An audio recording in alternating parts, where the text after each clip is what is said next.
Bueno, antes que nada, bienvenidos. Muchas gracias. Muchas gracias por venir a esta invitación eh, de esta clase abierta y gratuita que vamos a ver hoy. Mi nombre es Carlos Luteral. Estoy en la dirección de Casa de Letras junto a Blanca Herrera, que está también acá en un cuadradito.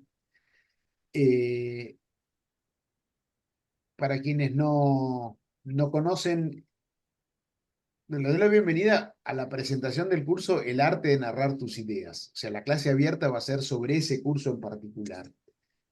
Y para quienes es la primera vez que se conectan con Casa de Letras, creo que es importante que sepan quiénes somos y a qué nos dedicamos. Y voy a tomarme un par de minutos solamente para dar un marco en el cual estamos presentando este curso. Nacimos en el 2006. Somos la primera escuela de escritura creativa del país.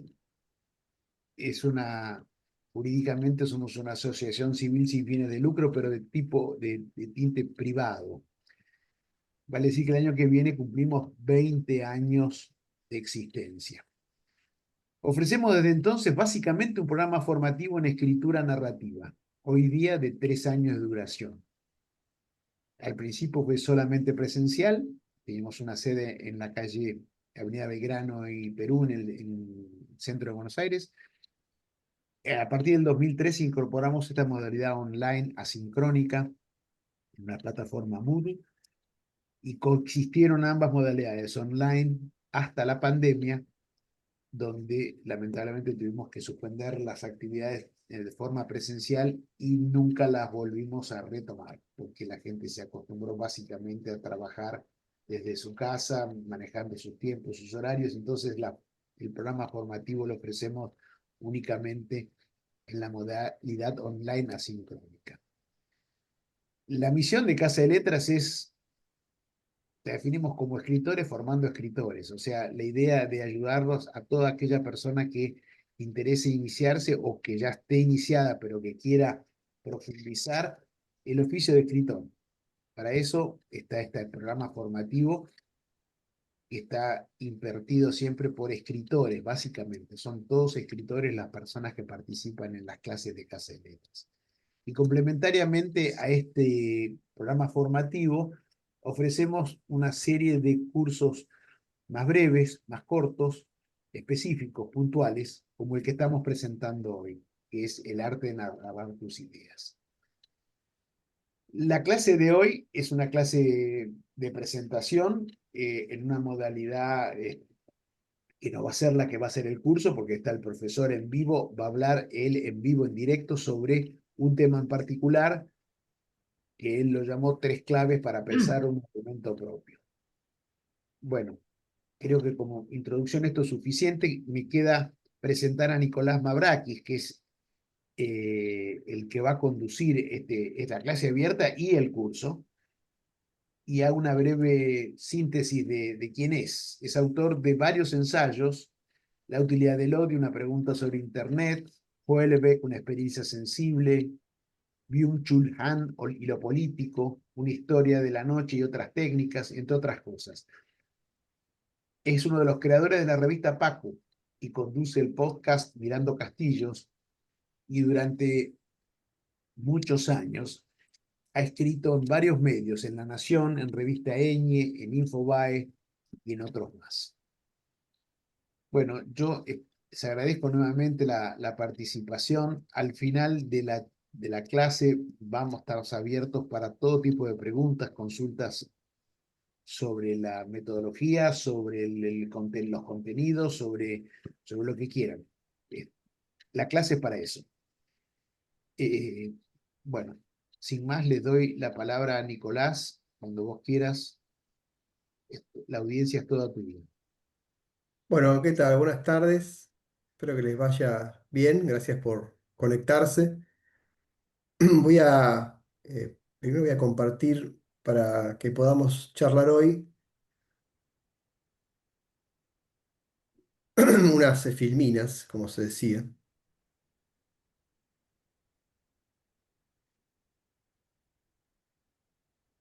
para que ustedes vayan viendo un poco el mapa de lo que me van a ir escuchando hablar.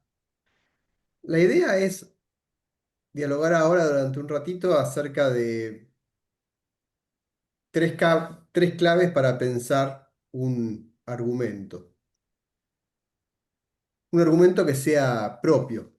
Y en esencia eso va a ser con lo que vamos a trabajar durante nuestro curso, con la idea de cómo nosotros podemos pensar algo que en nuestros propios términos nos sirva para construir un argumento y ver de qué manera lo podemos escribir y finalmente entonces darle forma a un texto que nos sirva para contar nuestras ideas. Ideas que pueden tomar la forma de una reseña, que es un poco de lo que vamos a hablar hoy, un artículo, del cual también vamos a hablar un poco hoy, y también, aunque no vamos a hablar hoy, esa idea puede tomar la forma de una crónica, puede tomar la forma de un ensayo.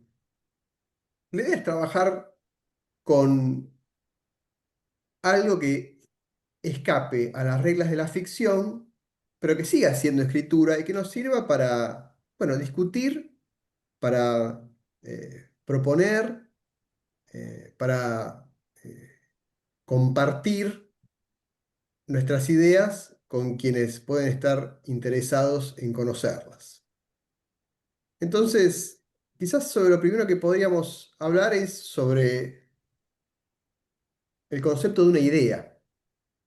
Si ustedes se suman al curso, pero si ustedes suelen leer ensayos o suelen leer reseñas de lo que sea, uno en general piensa en libros, pero una reseña puede tratarse también de una película, de un disco, de una serie, en fin, de cualquier objeto que uno elija pensar. Lo que va a estar buscando siempre en algún punto es alguna idea de valor sobre eso que uno o bien no conoce, pero tiene curiosidad por conocer, o ya conoce y simplemente quiere contrastar una opinión, quiere contrastar lo que uno le parece que es con lo que quizás a alguien más le parece que es. Hay una parte de esto que es la discusión que cualquiera tiene cuando comenta lo qué sé yo, la última serie que vio, o la última película que vio, o el último libro que leyó. Siempre hay una discusión acerca de eso, siempre hay una pequeña conversación acerca de eso. Suele tener la forma de una recomendación, ¿no? Está sí, está no. Lo que nosotros vamos a intentar hacer es llevar eso un paso más adelante y elaborar textos que argumenten de una manera coherente, clara, algo más que una mera opinión. Por eso es que vamos a trabajar con ideas. Esto, la idea, me parece que puede distinguirse de lo que es el mero pensar. Pensar es un mecanismo. Todos pensamos. Pensamos más, pensamos menos, pensamos bien, pensamos mal. Todos pensamos. Entonces, me parece importante destacar que no es que vamos a escribir lo que pensamos, porque entonces escribiríamos todo el tiempo lo que pensamos, y eso quizás no es de un gran valor, pero sí podemos tratar de escribir con el objeto, con la síntesis de lo que pensamos, que es la idea. Eso sí se puede trabajar, ¿no? El pensar es un mecanismo cuyo producto es la idea. Uno no puede cambiar y corregir el modo de pensar a grandes rasgos, ¿no? Por supuesto, uno aprende, desaprende, mejora o empeora. Pero en general sabemos que uno no cambia su forma de pensar. Lo que sí uno puede elaborar y cambiar y modificar es una idea. Entonces hay que sacarse de encima esta carga de contar lo que pienso y limitarnos a ver, bueno, muy bien, de eso que pienso, ¿qué idea puedo yo delimitar? ¿Qué idea puedo darle un inicio, un desenlace y elaborarla? Bueno, ahí va a estar el valor de esa idea.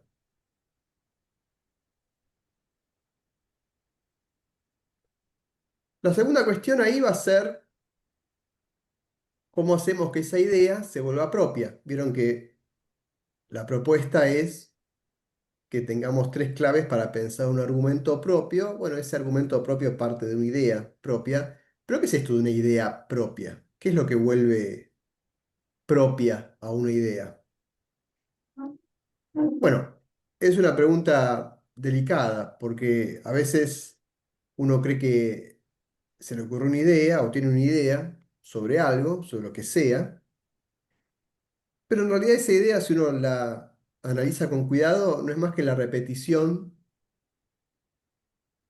quizás de una manera genuina, ¿no? No tiene por qué ser algo que uno elige copiar, pero no deja de ser la repetición, con otras palabras, de algo ya dicho por alguien más, de algo ya elaborado como idea por alguien más. Entonces, entramos en ese juego peligroso en el cual uno llama idea propia a lo que en realidad es una idea ajena. Entonces estamos repitiendo lo que ya se dijo, lo que ya se pensó acerca de algo. Y eso tiene un problema, y es que seguramente nos va a hacer quedar bien con quienes piensan lo mismo, pero en términos de proponer algo nuevo, de discutir algo, de intercambio de sentido, va a ser muy pobre. Si todos repetimos lo mismo, aun si lo hacemos con palabras distintas, algún que otro matiz distinto, estamos diciendo todos lo mismo. Entonces la cuestión acá es transformar a esa idea en una idea propia, volverla realmente propia. Este trabajo de apropiarse de una idea, de hacer propia una idea, tiene que ver con el objetivo final de todo ensayista, de todo recenista, de todo articulista, de todo aquel que quiere contar lo que está ideando, que es construir un sentido, ¿no? Construir un sentido quiere decir aportar algo al modo en el cual algo es entendido. Nosotros en Casa de Letras, como estamos dedicados a la escritura, solemos pensar en libros. Entonces, por ejemplo, podríamos pensar en cómo construir sentido acerca de lo que un libro es. Un libro es bueno, es malo, ¿por qué? ¿Cómo está hecho? ¿Cuáles son sus méritos? ¿Cuáles son lo opuesto a sus méritos? ¿Cuáles son sus puntos cerrados? ¿Qué es lo que no está bien resuelto? ¿Por qué decimos que un libro es bueno y por qué decimos que un libro es malo? Cuando alguien dice que le gustó lo que leyó, ¿qué significa eso que le gustó? ¿Qué es lo que le gustó? ¿Cómo podría explicar qué es eso que le gustó? Lo mismo si fuera para explicar lo que no le gustó. El gusto es una primera impresión, ¿no? Es una cuestión más de piel. Eh, pero la pregunta es, ¿cómo podría yo argumentar para explicarle a alguien más qué es eso que a mí me gustó o eso que no me gustó? Bueno, a eso lo podemos llamar la construcción de sentido, construir modos de entender algo. Y todo sentido se construye siempre en base a el disenso, en base a la discusión, en base a que no todos tienen una misma idea sobre algo. Y aun si podemos estar de acuerdo en que algo es bueno o algo es malo, quizás eso que define lo que es bueno o lo que es malo no es lo mismo para uno que para otro. Entonces ahí siempre es inevitable la discusión, ¿no? Quien se propone trabajar con el sentido, con los modos de entender, se encuentra siempre obligado a la discusión. Discusión quiere decir pelea, quiere decir batirse a duelo y a muerte. No, no. Estamos hablando de una discusión intelectual. Una discusión quiere decir poder intercambiar argumentos coherentes, formados sobre algo, ¿no? Cuando yo digo que algo es así, inevitablemente estoy negando que sea de otras maneras. Entonces, cualquier argumento, ¿no? Cualquier modo de entender algo, por sí mismo ya es la negación de entenderlo de otra manera. Entonces, toda manera de entender ya es de por sí una invitación a la discusión, ¿no? Si yo entiendo esto de esta manera, es porque no lo entiendo de otra, pero solamente hay alguien más que considera que esa otra manera es la adecuada. Y ahí ya tenemos una discusión. Es el modo en el cual se piensa, ¿no? Es el modo en el cual finalmente el entendimiento funciona de esa manera, por contrastes, ¿no? Por distintas posiciones que van tomando. Entonces el disenso es la clave de todo este asunto, ¿no? En el ensayo, en la reseña, cuando uno se propone jerarquizar y ordenar y definir cómo algo funciona, por qué funciona y en última instancia si funciona bien o funciona mal, si es bueno o es malo, diríamos así rápido, ya está formando parte de una discusión. Pero volviendo a la cuestión que decíamos antes, ¿cómo yo vuelvo a esa idea propia? Bueno, una idea propia no es una idea que yo invento de la nada. Sería un gran error si uno nunca escribió, estar esperando a escribir a partir del momento en el cual se me ocurre una idea que nunca a nadie jamás se le haya ocurrido. Eso es muy difícil. En realidad ya está todo dicho, ya está todo pensado. Lo que nosotros podemos hacer es no ponernos a la expectativa de pensar una idea nueva, pero sí tratar de tener una idea que podamos apropiarnos en el sentido de llevar esa idea quizás pensada ya antes por otros, y toda idea siempre fue antes pensada por otros, pero llevándola por el sesgo que a nosotros nos interese. Yo puedo elegir leer un libro cualquiera de una manera que, según lo que a mí me interese en particular de esa lectura, el tipo de personaje, los diálogos, la historia, el contexto, quizás el contraste entre lo que la contratapa dice y lo que yo creo que el libro realmente hace, o con lo que otro lector dice que el libro es y lo que yo pienso que es. Ahí inevitablemente se ve formando un sesgo personal, ¿no? Una agenda propia, lo que a mí en particular me interesa. Entonces, el modo en el cual yo tomo una idea, aun si es ajena, pero la empiezo a contrastar y la empiezo a conducir por todas las variantes que a mí me interesan, y yo direcciono esa idea hacia el objetivo que a mí me interesa, entonces empiezo a apropiarme de esa idea. Y de esa manera esa idea se vuelve propia. Entonces, una idea propia no es una idea que yo inventé y nadie más inventó. Eso sería estar a la espera de una especie de milagro. Entonces no escribiríamos nunca nada, porque, bueno, si me tengo que poner a esperar a que a mí se me ocurra una idea nunca pensada por la humanidad, es difícil. Pero sí yo puedo agarrar una idea preexistente y dirigirla hacia mis intereses, ¿no? Y dirigirla hacia lo que a mí me interesa discutir. Contrastarla con lo que a mí me interesa contrastarlo y de la manera que a mí me interesa contrastarlo. Entonces ahí sí tenemos ese sesgo que vuelve propia a una idea. ¿Y por qué haríamos esto? Bueno, porque si estamos escribiendo ensayos, si estamos escribiendo no ficción, si queremos contar nuestras ideas, hay que pensar siempre en la figura del crítico, la figura de la crítica. Esto va muy conectado a lo que decíamos recién sobre la discusión, sobre el disenso.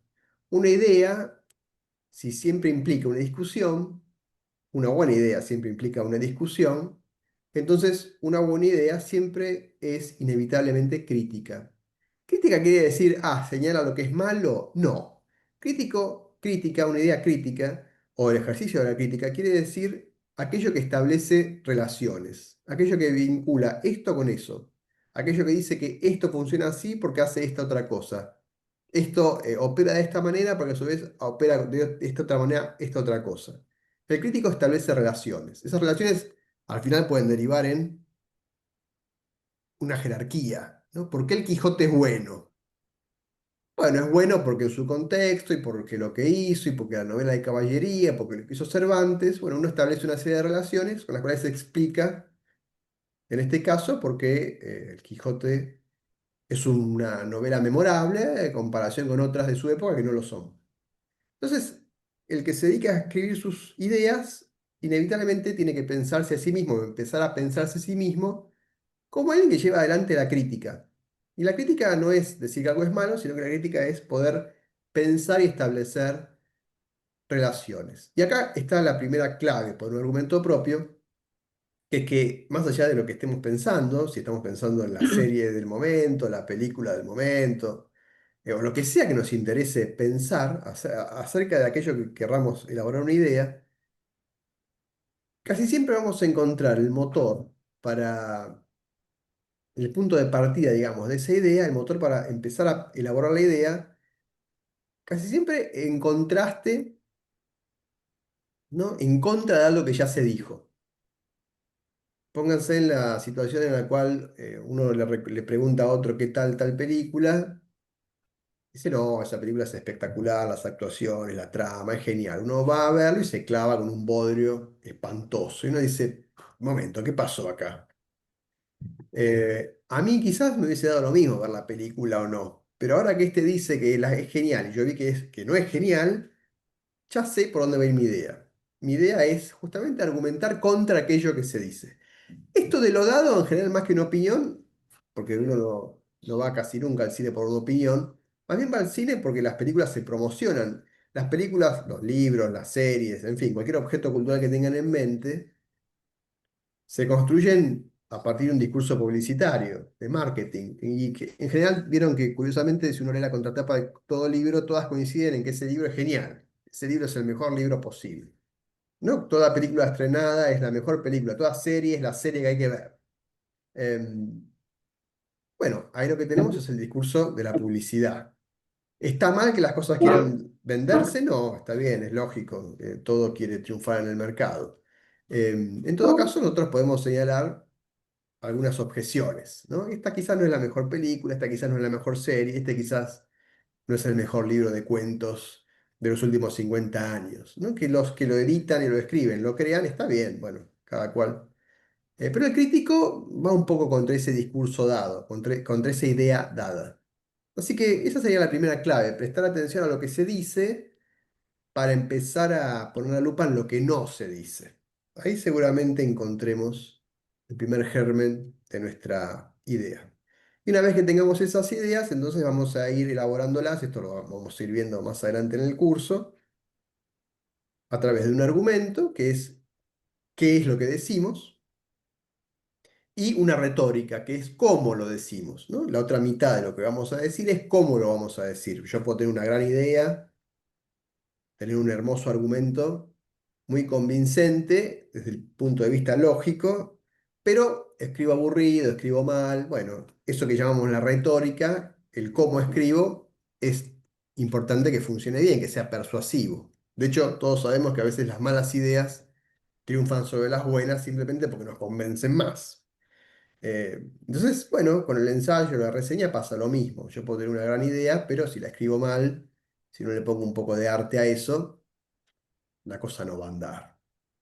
Entonces, pensando un poco más en concreto acerca de formas particulares de escribir sobre ideas, una de esas formas es la reseña del libro. Yo no sé cuántos de ustedes leen reseñas de libros, es un género casi en extinción. Todavía los suplementos culturales, algunos publican reseñas de libros.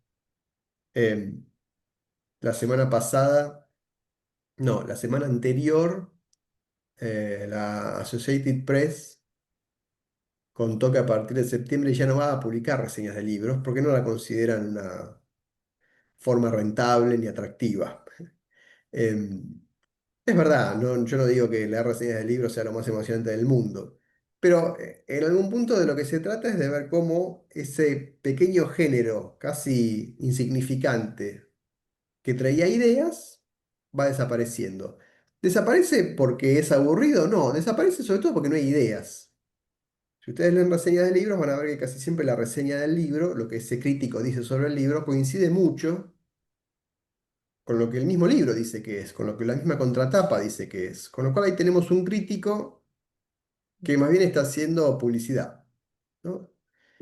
Bueno, eso es lo que fue licuando, eso fue lo que fue degradando el valor de la reseña y por eso que, bueno, ¿para qué publicar reseñas si los libros se venden solos, ¿no? Entonces, ¿para qué? ¿Para qué perder tiempo?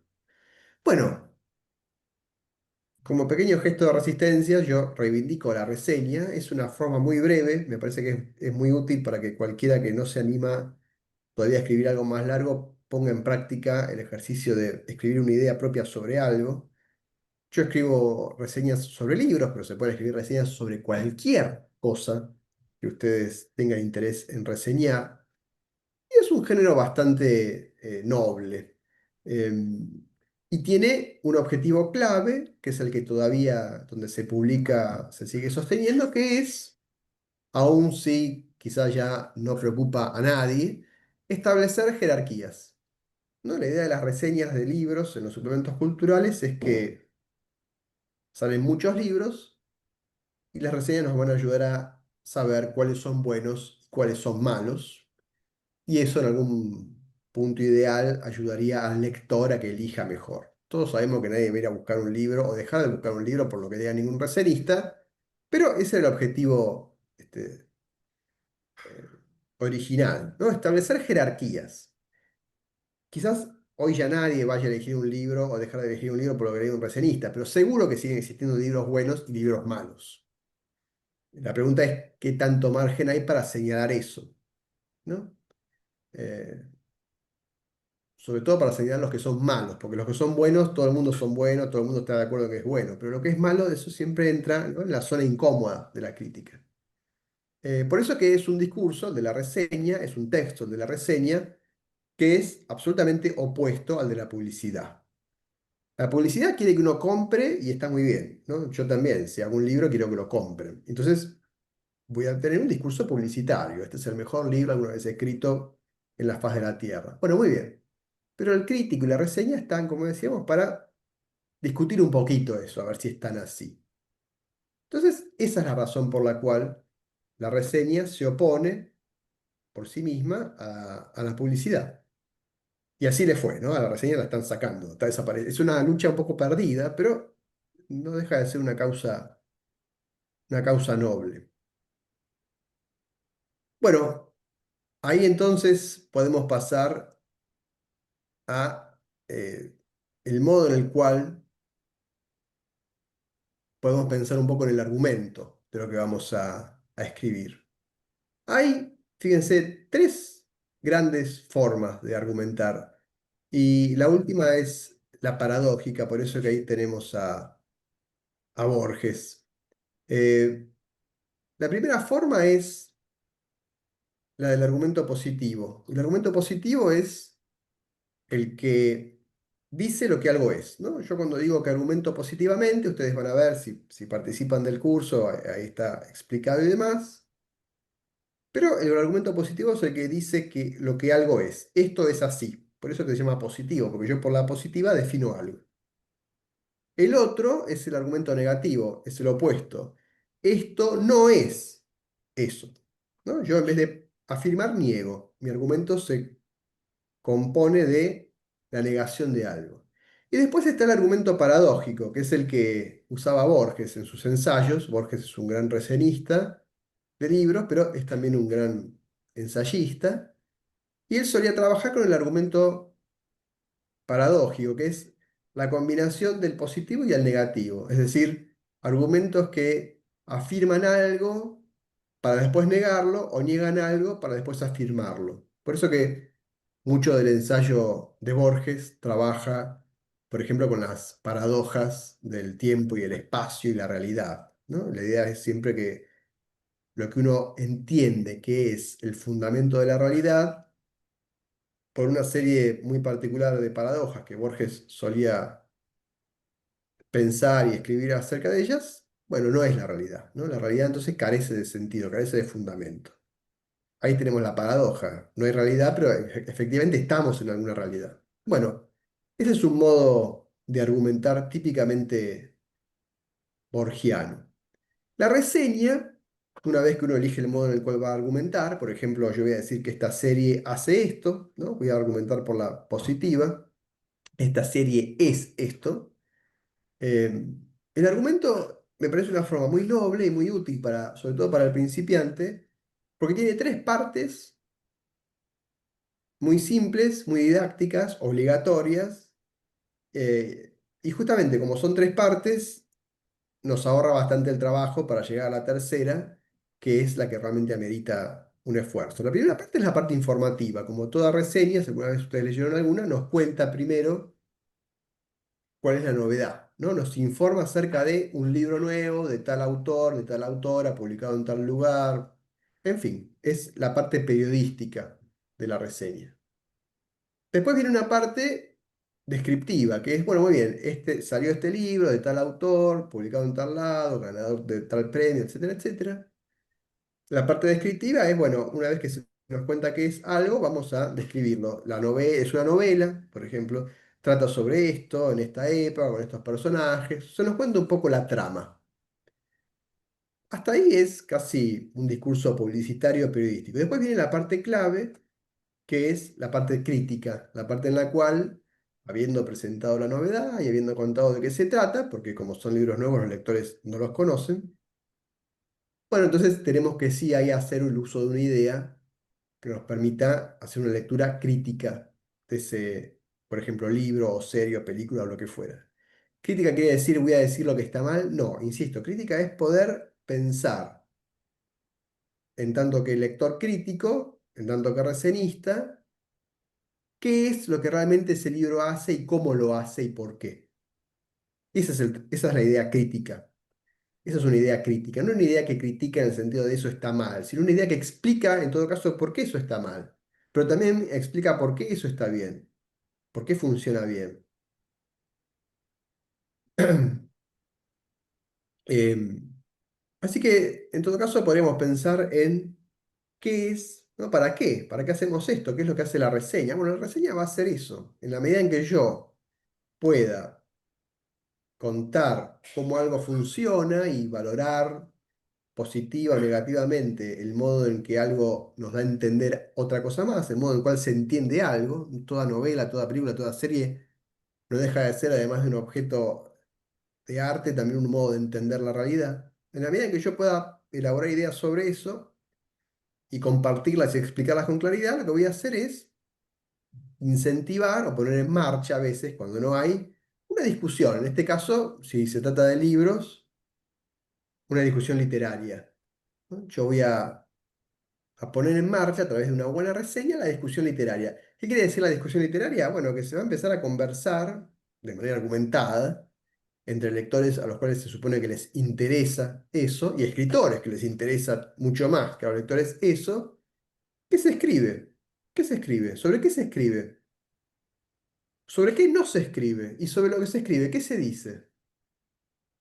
Y sobre lo que se escribe, ¿qué es lo que no se dice? ¿Cuáles son esos temas que quizás quedan marginados, velados? ¿Y por qué quedan velados?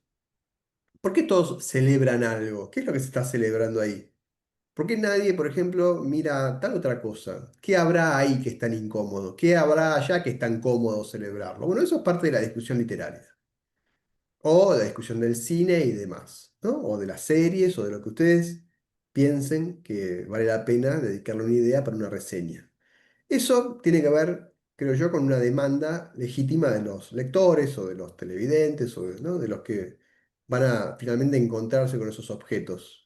Uno lo que quiere es mejores libros, mejores series, mejores películas. En la medida en que se discuta lo que se hace, probablemente eso va a ir mejorando, ¿no? Si nadie dice nada, bueno, listo, todo el mundo se traga lo que viene. Pero si en cambio se discute y se piensa, seguramente se incentiva una mayor calidad. Y eso en última instancia va a ayudar a enriquecer el sentido, va a ayudar a enriquecer el modo en el cual se entiende y se hace arte.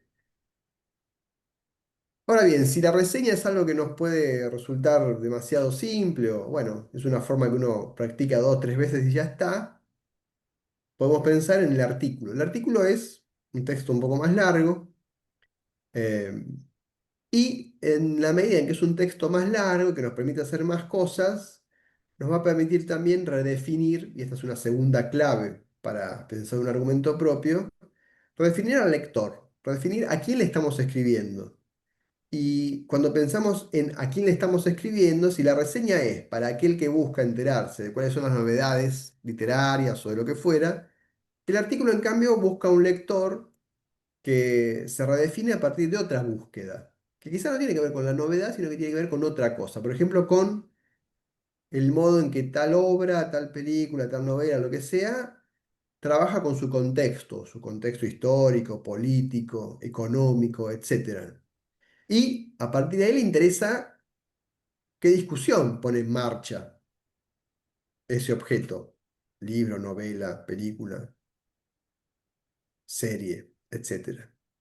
Uno cuando escribe, y eso lo vamos a ver, vamos a poder verlo mucho más en detalle más adelante, construye un lector. ¿Cómo construyes un lector? No tanto por lo que digo, no tanto por el argumento, sino por cómo lo digo. El estilo, el modo en el cual yo escribo, presupone siempre un determinado tipo de lector. Y en la medida en que yo escribo artículos, puedo jugar a definir y a redefinir a un lector a la medida de lo que a mí me interesa poner en discusión. Así que lo que vamos a tener es, uy, perdón, eh, la necesidad de presentar un argumento, ¿no? Uno va a presentar un argumento y de acuerdo al modo en que escriba, y de acuerdo a la retórica, nuestro objetivo va a ser persuadir al lector. Persuadir quiere decir convencerlo de que nuestro argumento, de que nuestra idea es, bueno, la idea más atractiva, la idea más sensual, la idea más convincente, la idea más persuasiva, ¿no? La retórica tiene que ver con el arte de la persuasión. ¿Eso quiere decir que yo digo la verdad? No, no tiene nada que ver con decir la verdad, tiene que ver con convencer, es la capacidad para convencer. Y vamos a ver que existen distintas formas, distintas estrategias para trabajar esa retórica. Bueno, ahí tiene a Bob Esponja usando el cerebro, como verán, porque esto al fin y al cabo no es más que una... Hay algo de mecánico, pero también hay algo de inteligencia. Entonces, por ejemplo, la retórica del artículo, podemos pensar en, ahí yo mencioné solamente tres instrumentos que nos sirven, tres herramientas retóricas. Uno es la pregunta retórica, ¿no? Cuando uno pregunta retóricamente algo, no es tanto que no espera respuesta, la pregunta retórica, sino que la pregunta retórica es una pregunta que ya da la respuesta disfrazada de pregunta. Y esa es una manera bastante astuta de mostrarle al lector qué es lo que queremos que piense, a dónde lo queremos llevar, de qué lo queremos convencer. Como a nadie le gusta que le digan, vos tenés que pensar esto, porque a nadie le gusta esa actitud de dedo levantado, simplemente con poner símbolos de interrogación ya tenemos una pregunta retórica que dice lo mismo, pero disfrazado de pregunta. Otra herramienta retórica es la cita de autoridad. Vamos a ver que se pueden decir ideas propias a través de lo que otros grandes autores, filósofos, pensadores o voces autorizadas han dicho o dicen. Y otro recurso, quizás uno de los más conocidos, de los más usados, es el de la primera persona, es decir, el de la posibilidad de contar algo eh, no de una manera neutral, objetiva, distante, que es como se suele escribir quizás el periodismo, sino en primera persona, ¿no? Como si uno estuviese confesando, narrando lo que a uno mismo le ocurrió.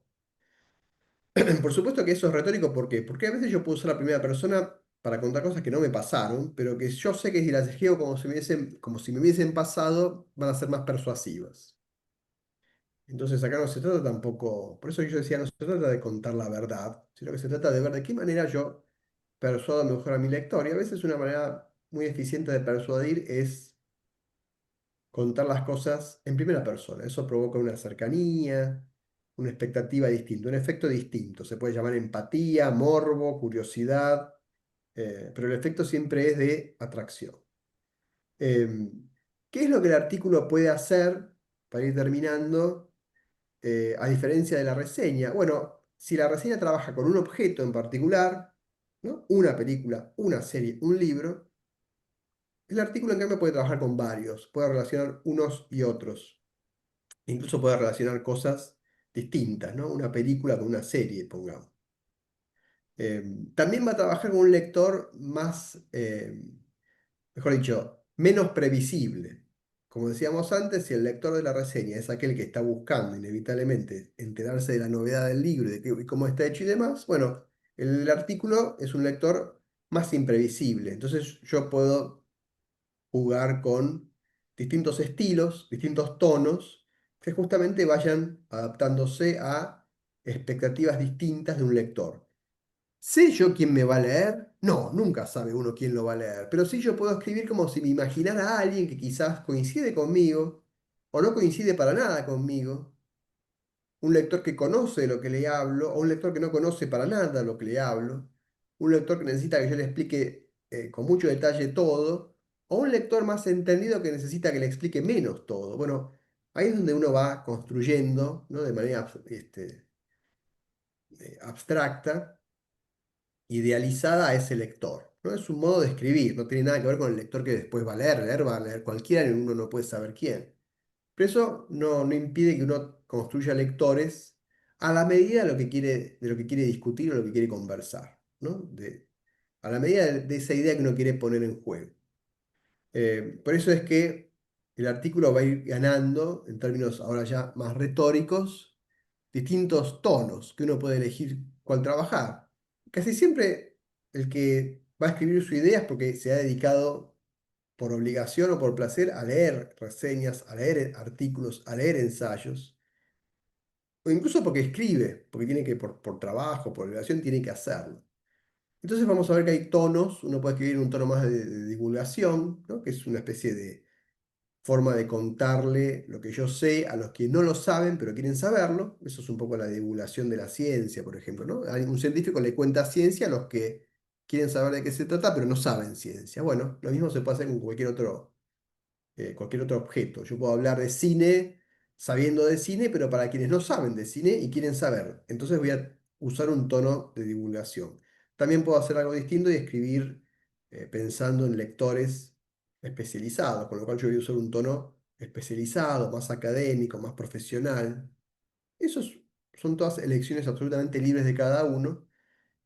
Y si no, se puede recurrir a un tono que es el que yo llamo el del ensayo libre, que es justamente un tono que se permite ir de un tono a otro de acuerdo a lo que, bueno, el argumento requiera o, digamos, la voluntad del autor quiera poner en juego, ¿no? Por momentos yo puedo decir ciertas cosas en un tono muy particular, muy específico, y en otros momentos puedo girar el tono a algo más de divulgación, donde le hablo a un lector que no necesariamente entiende todo lo que yo necesito que entienda. ¿Qué es, para terminar, qué es lo que tienen en común en la reseña, el artículo, el ensayo, la crónica, en fin, todas las formas que podemos ver durante el curso? Todas tienen en común, y esta es la tercera y última clave para pensar un argumento, una idea. ¿No? Donde no hay una idea, no hay un argumento. Yo estoy ahí repitiendo seguramente algo que pensó alguien más. Pero si esto funciona en serio, sea una reseña de 4 párrafos o un artículo de 5 páginas, tiene que haber una idea propia. Y en la medida en que haya una idea propia, eso va a generar una discusión, una disputa por el modo en el cual algo se entiende. No una disputa sana, una disputa que enriquece el pensamiento. Y eso, en última instancia, esa discusión, esa idea, va a ser tan estimulante, tanto para nuestro lector como para cada uno de los autores, autoras que esté ahí detrás y que si está haciendo esto es porque justamente le interesa esa discusión, le interesa esa idea. Bueno, eso es todo lo que traía para presentarles eh, rápidamente en esta ocasión como primera introducción a lo que vamos a ir viendo en nuestro curso. No sé si tienen alguna pregunta, alguna consulta, alguna duda, pero anímense a activar el micrófono y preguntar sin ningún problema. Gracias, Nicolás, por esta clase introductoria al curso. Mientras los que participan piensan a lo mejor alguna duda o consulta que quieran hacer, tal vez no venga mal recordar cómo está estructurado el curso tuyo. Son 4 quincenas y me gustaría si pudieras dar una breve descripción de cuáles son los contenidos o los títulos de cada una de las quincenas, aunque a lo mejor muchos ya lo leyeron en el flyer o en el material que recibieron, pero a lo mejor no está de más referenciarlos con respecto a lo que estuviste hablando ahora. Bueno, lo que nosotros vamos a ver es cómo pensar un artículo, primero cómo pensar una idea, ¿no? Vamos a ver esto de cómo pensamos una idea y la hacemos propia y elaboramos un argumento, va a ser una de las primeras cuestiones importantes. A partir de ahí, ustedes van a tener la posibilidad de enviarme lo que ustedes quieran empezar a elaborar como idea para escribir un texto. El texto que puede ser una reseña, puede ser un artículo. Yo los voy a invitar más bien a que escriban un artículo breve, ¿no? Ahí vamos a ver las especificaciones. Después vamos a ir viendo el tipo de lector, vamos a ir viendo estrategias retóricas, vamos a ir viendo los modos de argumentar. Vamos a ir viendo la crónica, el artículo, el ensayo, vamos a ir viendo cómo distintos géneros de la no ficción nos sirven para ir sacando herramientas, eh, pautas de escritura, en fin, cosas que podamos robar de acá y de allá para construir nuestros propios textos. Así que básicamente el curso es entrar en detalle en cada uno de los puntos durante 4 quincenas de los puntos que conversamos recién. Y el objetivo es que ustedes, además de leer y enterarse de cómo se hace, también puedan llevar a cabo un ejercicio práctico que es la escritura de un artículo, ¿no? o una reseña o lo que quieran escribir. Eso lo vamos a ir haciendo a lo largo de todo el curso. El curso va a constar de una reunión semanal que vamos a tener por Zoom, en la cual vamos a discutir las lecturas que van a estar indicadas para cada una de esas unidades. Y después ustedes van a ir elaborando ejercicios, ¿no? 4 ejercicios, eh, que mi idea es que esos ejercicios vayan siendo el paso a paso de lo que al final va a ser un texto completo o, bueno, el primer esquema terminado para que ustedes mismos también puedan terminar por sí mismos un artículo, una reseña o un breve ensayo. Esa es un poco la dinámica del curso.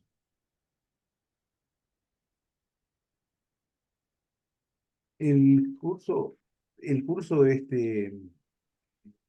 cómo narrar tus ideas, tiene una metodología idéntica a lo que tienen todos los cursos asincrónicos de Casa de Letras. Por ejemplo, el de la carrera, el programa formativo largo de 3 años, que está estructurado en quincenas. No sé si a lo mejor alguno ya ha cursado sabe de qué se trata. Hago un breve resumen. La unidad de tiempo que se usa en esta modalidad es la quincena. Cada quincena está definido un tema, una unidad temática, es una unidad que está ya escrita precisamente por Nicolás Mavrakis, donde tiene una serie de contenidos. Y en esa quincena también se incorpora una unidad práctica.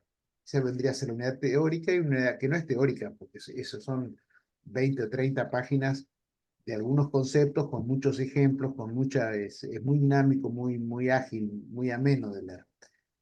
Está complementado con una unidad práctica. La unidad práctica consiste de un ejercicio de escritura a propósito del tema que se está tratando en la unidad temática y uno o varios textos, ya sea de referencia o de consulta o de extensión, propuestos por Nicolás.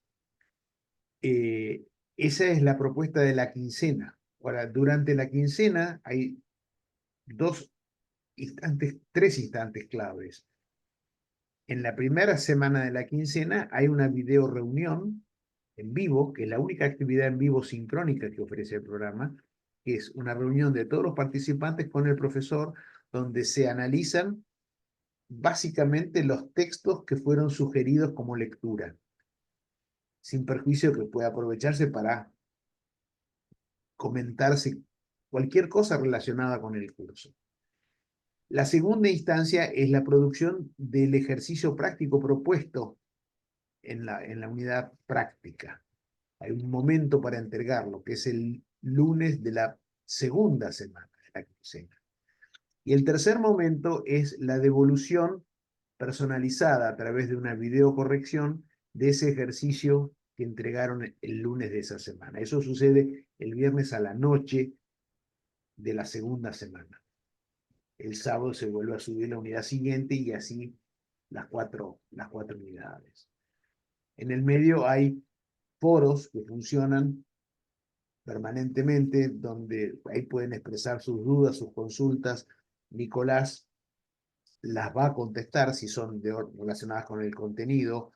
Sebastián Robles, que está también ahí, acá en esta reunión, es el coordinador de toda la plataforma Moodle, donde sucede este curso, responderá a todas las inquietudes de tipo tecnológicas, metodológicas, las cosas, dudas prácticas que pudieran suceder.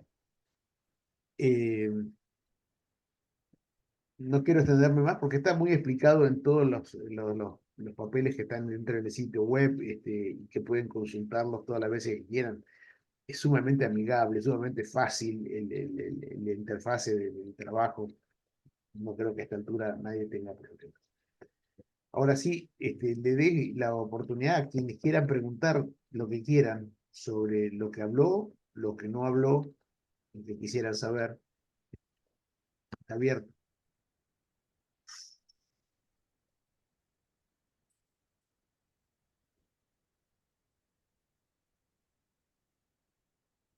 Los temas administrativos los tienen que tratar con Gerardo de Brasi. Lamentablemente no está en esta reunión por un problema personal, que es el que está a cargo de todo lo que es las inscripciones, eh, todo todas las consultas de tipo administrativo, organizativo que tenga el curso.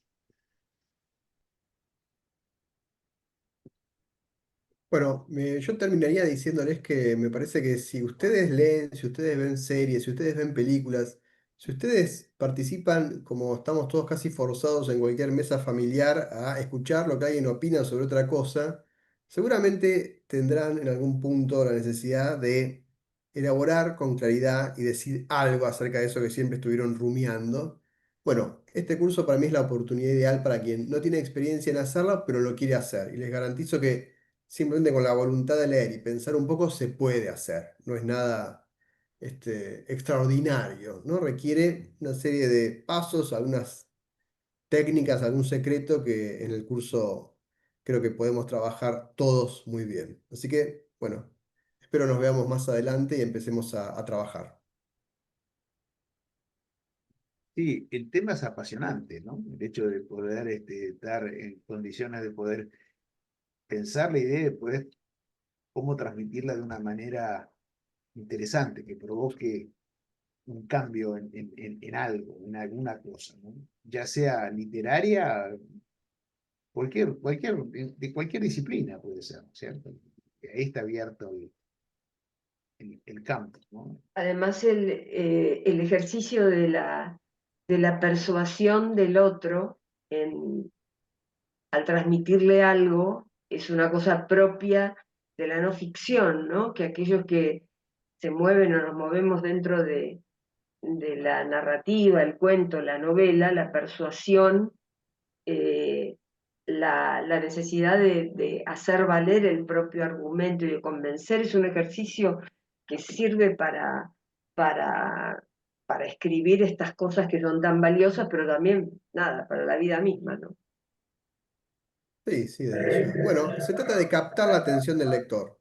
Y eso en la ficción y en la no ficción es fundamental. Mm. Claro, básicamente es captarle la atención, es cierto, de una manera agradable además, ¿no? O persuasiva, eh, ¿no? Así es.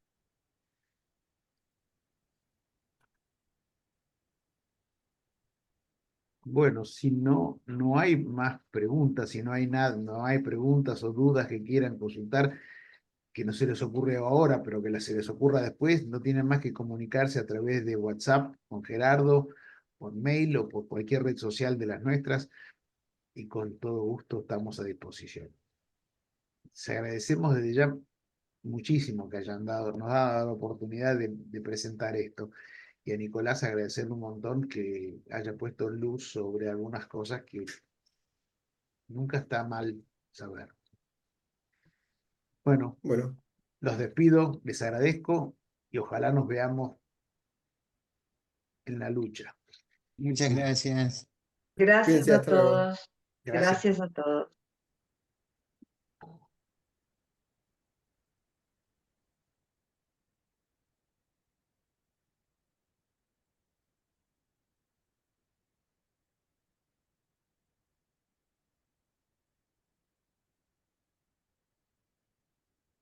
¿Alguna duda?